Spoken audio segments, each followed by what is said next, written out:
मंदिर जिन्हें आस्था का केंद्र माना जाता है, जिनके बनने का एक साइंटिफिक कारण भी है, पर फिर भी कई लोग ऐसे हैं जो मंदिरों को माइथोलॉजी कहते हैं। लेकिन इन मंदिरों की ताकत, इनकी भव्यता को आज दुनिया के सबसे प्रीसियस ग्लोबल प्लेटफॉर्म यानी यूनेस्को ने भी मान्यता दे दी है। भारत में कई ऐसे मंदिर हैं जिन्हें यूनेस्को ने वर्ल्ड हेरिटेज साइट का दर्जा दिया है, और आज सिर्फ भारत ही नहीं बल्कि पूरा विश्व इन वर्ल्ड हेरिटेज साइट कहकर सम्मान के साथ इन्हें पुकारता है।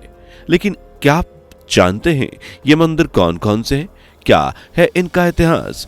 कब दी यूनेस्को ने इसे विश्व धरोहर की मान्यता? कितने खास हैं ये मंदिर? क्या सच में इस लिस्ट में एक ऐसा भी मंदिर है जिसके स्तंभों में म्यूजिक की आवाज आती है? ऐसी क्या बात है इन मंदिरों में जो दुनिया को भी इनके सामने झुकना पड़ा? चलिए जानते हैं। दोस्तों, यूनेस्को में रजिस्टर्ड इन मंदिरों को देखने, उनके बारे में जानने से पहले यह समझना बहुत जरूरी है कि यूनेस्को है क्या और क्यों ये इतना इंपॉर्टेंट है। यूनेस्को यानी United Nations Educational, Scientific and Cultural Organization यानी संयुक्त राष्ट्र शैक्षिक, वैज्ञानिक और सांस्कृतिक संगठन, जिसे 16 नवंबर 1945 को स्थापित किया गया था और वर्तमान में इसका हेडक्वार्टर फ्रांस की मोस्ट ब्यूटीफुल और कैपिटल सिटी पेरिस में है, और इसके प्रेजेंट डायरेक्टर जनरल हैं Andre Azoulay. UNESCO is basically United Nations sustainable development group का एक मेंबर या पार्ट, जो एजुकेशन, साइंस और कल्चर फील्ड में इंटरनेशनल लेवल पर काम करती है, और इसका मेन काम है दुनिया भर में मौजूद खास कल्चरल साइट्स को प्रिजर्व या संरक्षित करने का।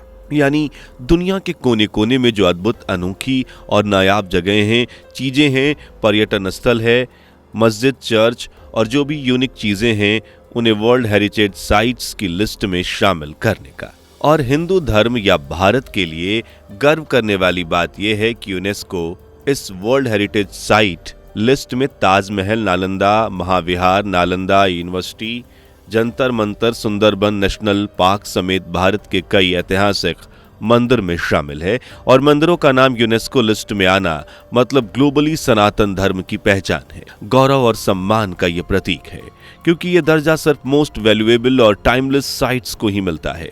लेकिन इस लिस्ट में कौन कौन से सनातनी और भारतीय मंदिर शामिल हैं, चलिए आपको ये बताते हैं। लेकिन ये जानने से पहले चैनल को सब्सक्राइब जरूर करें, और सबसे पहले कौन सा हिंदू मंदिर होना चाहिए ये भी कमेंट करें। पहला, खजुराहो का मंदिर। कला, आध्यात्म और चमत्कारिक वास्तुकला का अद्भुत संगम अगर कहीं देखने को मिलता है तो वो खजुराहो का मंदिर है, जिन्हें मध्य प्रदेश के छतरपुर की पावन धरती पर चंदेल शासकों द्वारा बनवाया गया था।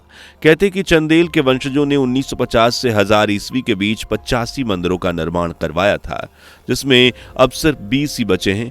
खजुराहो के मंदिर नागर शैली की वास्तुकला का नायाब उदाहरण पेश करते हैं, और इन मंदिरों को खास बनाती है यहाँ की दीवारों पर उकेरी गई मूर्तियां। करीबन 10% नक्काशी में आपको यौन गतिविधियां ही देखने को मिलेंगी, जबकि 90% नक्काशी उस वक्त वहां रहने वाले लोगों के जीवन को दिखाती है। कहते कि चंदेल राजाओं ने ये मूर्तियां बनवाई थीं। यहाँ बने 20 मंदिरों में से एक कंदारिया महादेव का मंदिर भी है, जो काम शिक्षा के लिए काफी मशहूर है। मंदिर के बाहर दीवारों पर नर किन्नर, देवी देवता और प्रेमी जोड़ों की सुंदर सुंदर तस्वीरें उकेरी गई हैं।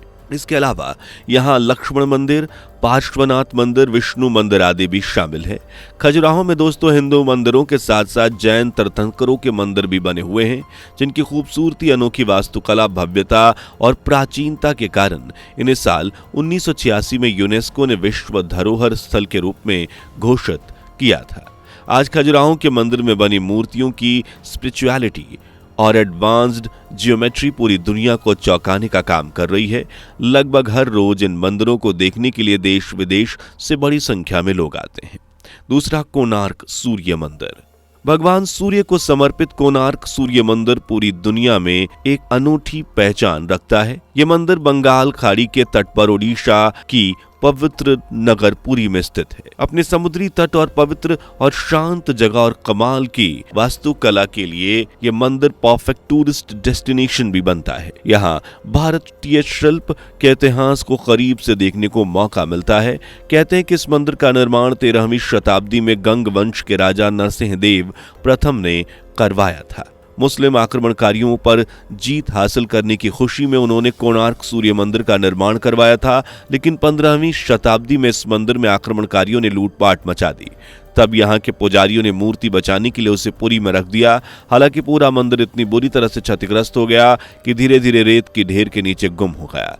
लेकिन 20वीं शताब्दी में जब भारत में ब्रिटिशर्स का रूल था, तब रेस्टोरेशन का काम शुरू हुआ और सूर्य मंदिर एक बार फिर चमक उठा।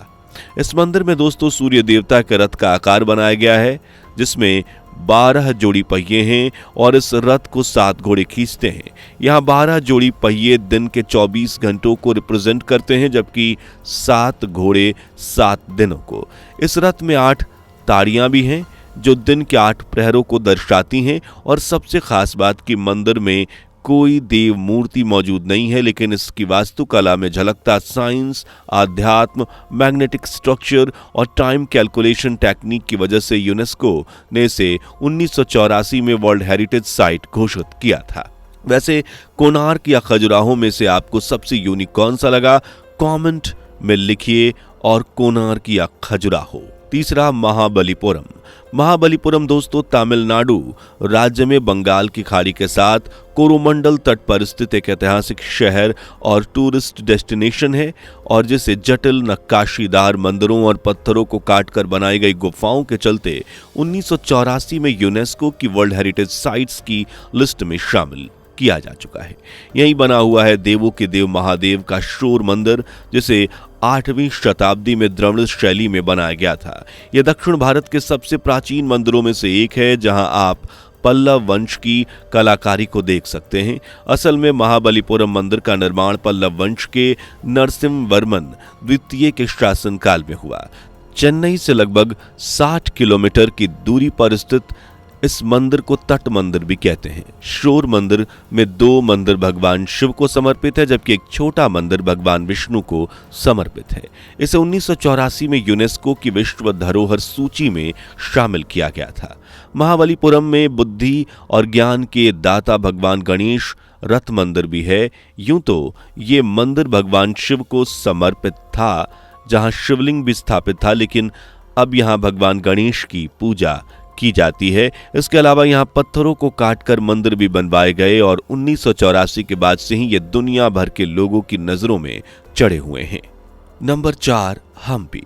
पत्थर के रथ, अखंड बैल मोनोलिथ और दूसरी ऐतिहासिक संरचनाओं के चलते पूरे भारत भर में फेमस है ये हम्पी टेम्पल, जिन्हें अद्भुत विजयनगर वास्तुकला, जटिल नक्काशी, विशाल गोपुरम और म्यूजिक सुनाने वाले खंभों की वजह से जाना जाता है। यहाँ मौजूद विट्ठल मंदिर में कुल 56 स्तंभ हैं, जिनमें से सुरीला संगीत निकलता है।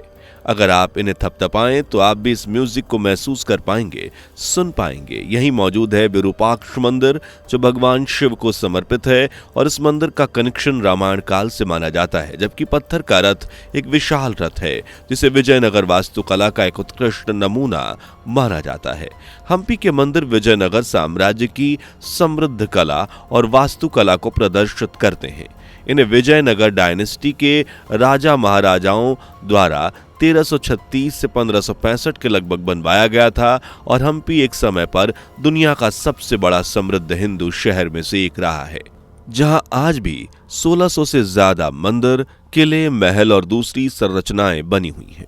हम्पी असल में कर्नाटक के मध्य में तुंगभद्रा नदी के किनारे मौजूद एक छोटा सा शहर है, जो कभी विजयनगर साम्राज्य की राजधानी होने के चलते फेमस था, जबकि आज विरूपाक्ष पत्थर रथ मंदिर जैसे मंदिरों की वजह से फेमस है, जिनकी भव्यता, सुंदरता, नक्काशी और वास्तुकला के चलते साल 1986 में इन्हें यूनेस्को की विश्व धरोहर सूची में शामिल किया जा चुका है। और आज भी यहाँ उसी उत्साह के साथ पूजा अर्चना होती है जिस उत्साह के साथ प्राचीन समय में होती थी। इसलिए इसे यूनेस्को की लिविंग हेरिटेज भी कहा जा सकता है, जिसके कसीदे आज दुनिया भर में पढ़े जा रहे हैं। ऐसे में सवाल ये उठता है कि जब पूरी दुनिया में सबसे बड़े इंस्टीट्यूशन के रूप में यूनेस्को ने हिंदू मंदिरों की अलौकिकता को समझा, उन्हें प्रिजर्व किया, तो क्या ये उन लोगों के लिए बड़ा सबूत नहीं जो हिंदू धर्म को सिर्फ एक मीत मानते हैं? इन सब से इतना तो जाहिर है कि सनातन धर्म है जो सदियों पहले भी था, सदियों बाद भी है और सदियों बाद आने वाले कल में भी रहेगा।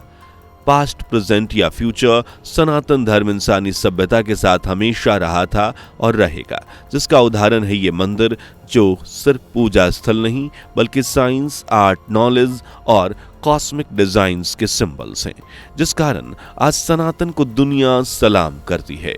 वैसे क्या आपको भी लगता है कि और हिंदू मंदिरों को यूनेस्को की लिस्ट में ऐड होना चाहिए? अगर हाँ तो कमेंट में मंदिर का नाम जरूर लिखें। साथ ही सनातन को दुनिया के इस सलाम में आप भी अपना महत्वपूर्ण रोल निभाइए। देखिए, हमारे ऋषि मुनियों ने मंदिरों के जरिए संस्कृति को सुरक्षित करने का प्रयास किया था, जिसे आज यूनेस्को जैसे संगठन आने वाली पीढ़ी के लिए संरक्षित करने का काम कर रहे हैं। ऐसे में आप भी डिजिटल सेवा के माध्यम से सनातनी संस्कृति की पहचान को संरक्षित कर सकते हैं। बहुत आसान है, बस वीडियो को शेयर का बटन दबाना है और जितना हो सके इसके शेयर करने का काम करना है, ताकि ज़्यादा से ज़्यादा लोगों तक इन मंदिरों की महिमा, इनका ज्ञान और इनकी कहानियाँ पहुँचे और वो भी सनातनी संस्कृति को समझे। अगर आपको लगता है कि सनातन धर्म दुनिया के लिए गिफ्ट है तो कमेंट में हिंदू धर्म वर्ल्ड हेरिटेज लिखें और इस वीडियो को उन सभी तक पहुँचाएं जो सोचते हैं कि हमारी परंपराएं आउटडेटेड हैं। आज के लिए बस इतना ही। चैनल को सब्सक्राइब कर बेल आइकन को प्रेस जरूर कर लें।